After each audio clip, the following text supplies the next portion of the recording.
குயிக்காக வாங்க. எதனால் சொல்கிறாருன்னா அது ஒரு எக்கனாமிக் பிரின்சிபல் தான், டைம் மேனேஜ்மெண்ட்.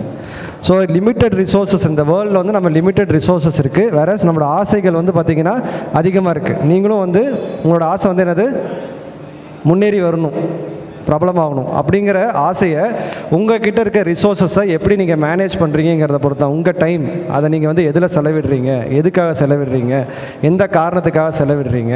ஸோ அதில் ப்ராஃபிட் எக்கனாமிக்ஸ்னாவே ப்ராஃபிட் மேக்ஸிமைசேஷன். அந்த ப்ராஃபிட் வந்து எதர் மானிட்டரி வேல்யூ நம்ம பார்க்கலாம், இல்லை சோஷியல் வேல்யூ வந்து சமூக ரீதியாக சோஷியல் ப்ரொடக்டிவிட்டி எத்தனை பேர்த்து உருவாக்குறோம். சார் சொல்கிறார் இல்லையா, சம்பளம் 1200 கோடி சம்பாதிக்கலைனாலும் சார் வந்து ரெவன்யூ ஜென்ரேட் பண்ணி கொடுத்துருக்காரு. அண்ணா யூனிவர்சிட்டிக்கு வந்து அவர் இருக்கும்போது இன்னும் ஜென்ரேட் பண்ணி கொடுக்குறாரு.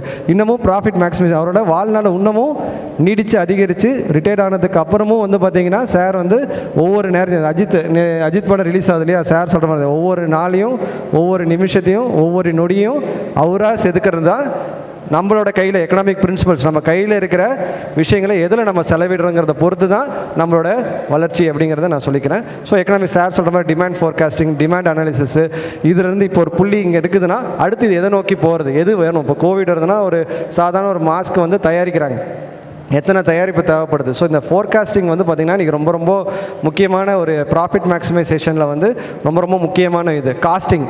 ஒரு பொருளை வந்து எவ்வளோ காஸ்ட் பண்ணலாம், இந்த பொருளை உருவாக்குறதுக்கு எத்தனை லேபர்ஸை நான் வந்து வாங்கலாம், எத்தனை ப்ரொடக்டிவிட்டி இன்க்ரீஸ் பண்ணுறதுக்கு எத்தனை மெஷின்ஸை இறக்கலாம், மெஷின்ஸில் இன்வெஸ்ட் பண்ணுமா மனுஷங்களை இன்வெஸ்ட் பண்ணுவோம். இந்த மாதிரி முக்கியமான டெசிஷன் மேக்கிங் எல்லாமே ஒரு கம்பெனியோட பெரிய டெசிஷன் மேக்கிங் எல்லாமே எக்கனாமிக்ஸில் ஸ்ட்ராங்காக இருக்கிறீங்களால தான் பண்ண முடியும். ஸோ நீங்கள் வந்து எக்கனாமிக்ஸ் வந்து நல்லா அந்த இருக்க பிரின்சிபல்ஸ்லாம் நீங்கள் படிங்க. காஸ்டிங்கு, ப்ராஃபிட்டு, லாஸு இதெல்லாமே நீங்கள் படிச்சிங்கனாவே உங்களுக்கு ஆட்டோமேட்டிக்காக நீங்கள் ஒரு நிறுவனத்தில் டாப்பில் இருப்பீங்க. இல்லை நீங்களே வந்து ஒரு நிறுவனத்தை அமைச்சு இவங்க எல்லாத்துக்குமே ஒரு வேலை வாய்ப்பை கொடுக்கறதுக்கு உங்களுக்கு எதிர்காலம் இருக்குதுன்னு சொல்லி